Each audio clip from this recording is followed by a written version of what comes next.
Hi, good morning, everyone. I hope you're having a great day. Today, I want to talk about a vitamin, vitamin V. Now, we know the importance of vitamins in the body. If we have a deficiency of vitamins, it causes innumerable problems in the human body and the human mind. And in the same way, if we have overtoxification of vitamins in the body, it's equally bad. So everything in moderation. We want to make sure we have the right amount of vitamins, we have the right amount of minerals as far as possible from natural food sources in the human body. But today, we're going to talk about a different vitamin, vitamin V. This doesn't come from a food. This doesn't come from a seed. This doesn't come from a supplement. This doesn't come from a medication. It comes from deep within your subconscious. The power of visualization, vitamin V. I've spoken about visualization over and over again, and I will continue to speak about its amazing power over and over again because it works. It works when you do it the right way.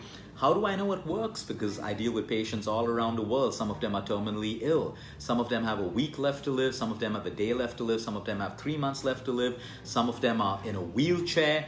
But when you finally start coaching them on how to visualize their lives, how to visualize their healing, how to visualize the outcome of anything that they want, there is change that happens. For the longest time, civilizations have spoken about religion. Why do we pray? Why do we go on reciting prayers? Why do we go on chanting? Because the more you keep doing that, the more you keep chanting or reciting prayers, what's happening is it's getting ingrained in your subconscious.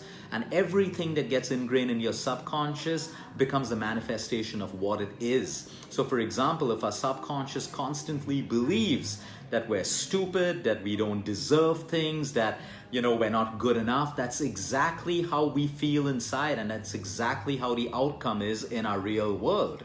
So the whole idea is, what is in our subconscious? Because our subconscious keeps getting filled with all negativity all around, all the time, with the wrong beliefs, like all people are bad, all people are evil, all doctors are bad, these things don't work, and we're constantly made to believe these things in our subconscious, and it's exactly how it plays out in our lives in real time.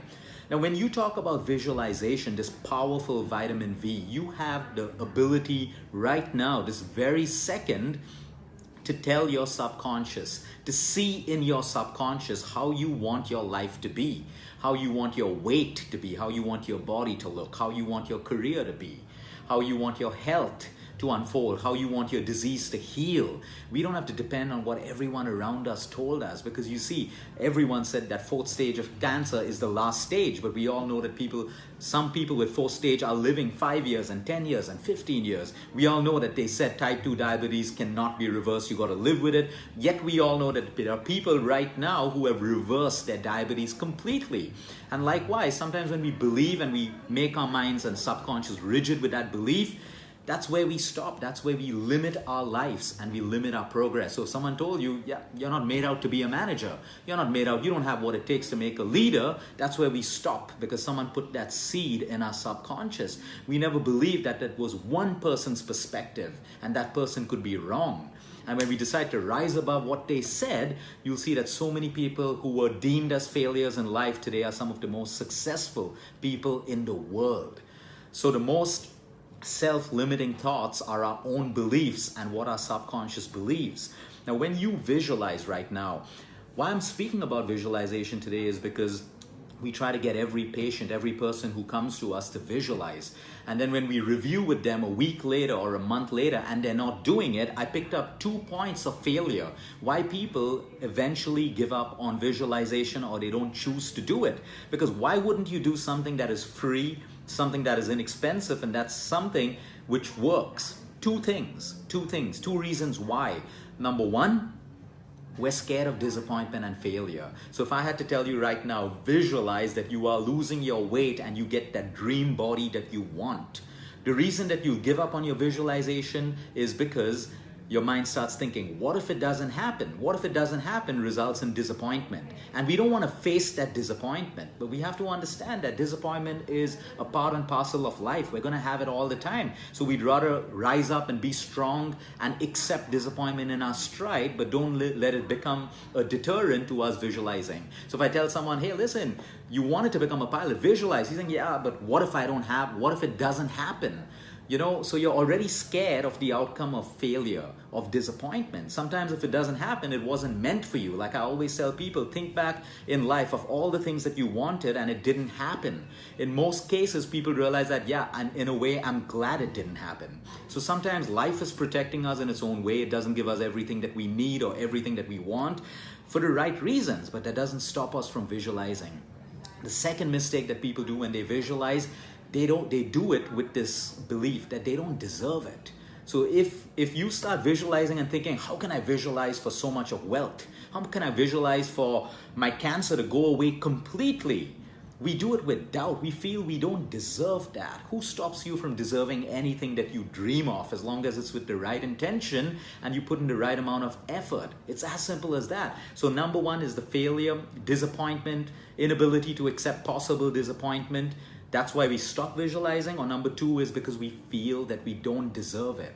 So right now, it's called the power of autosuggestion. Right now, today night before you sleep, after your meditation, you tell your mind what time you want to wake up tomorrow morning. And in most cases, if you do it with conviction, you will find that you automatically wake up at that time tomorrow.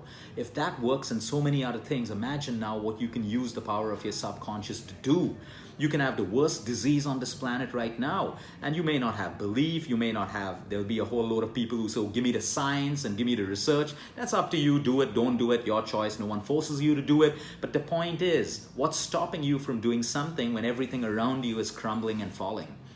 It's as simple as that. So right now, you can be having cancer and you can have this mental picture in your mind of how you're living your life without cancer. 6 months later, a year later, you're on holidays with your loved ones. You got to see that picture so clearly in your mind.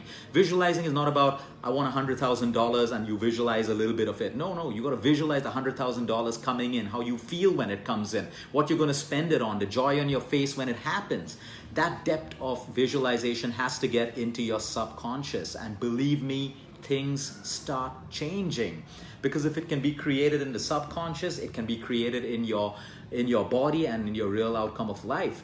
The truest proof of this is the placebo effect that doctors know. It's in science, it's in medical literature, the power of a placebo.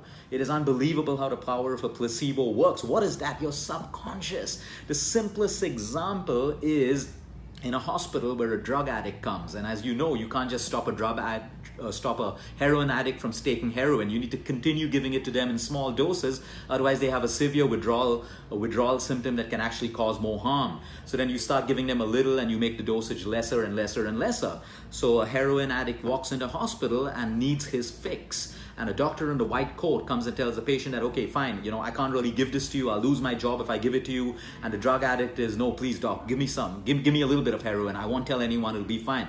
So the doctor creates this whole scenario that, okay, fine, I'm going to give it to you, but make sure you don't tell anyone. And he injects the person with saline. He gives him saline, but the drug addict thinks it's heroin. And all of a sudden, he's like, oh, thank you, doctor. I feel so much better. I feel so much better. He's got saline in his body. He doesn't have heroin, but he's behaving like his subconscious believes it is heroin. This is the power of placebo. And yet, as human beings, we're arrogant to believe that powers of the subconscious mind, your thought, how you think, your beliefs have no value in healing, in preventing, in creating your career, in creating great relationships, in creating everything that you want with the right intention. And that is the power of vitamin V, visualization. Try it today. Teach it to your children. They want to win a running race. They want to do well in school. Make them visualize.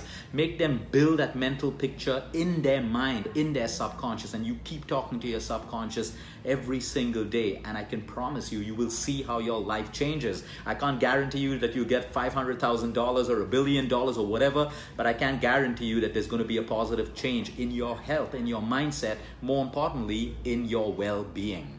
What's separating us is fear, doubt, insecurity, ourselves. We are the most limiting factors to our own progress in life. Have a great day, everyone. Until next time, eat smart, move more, sleep right, and breathe deep.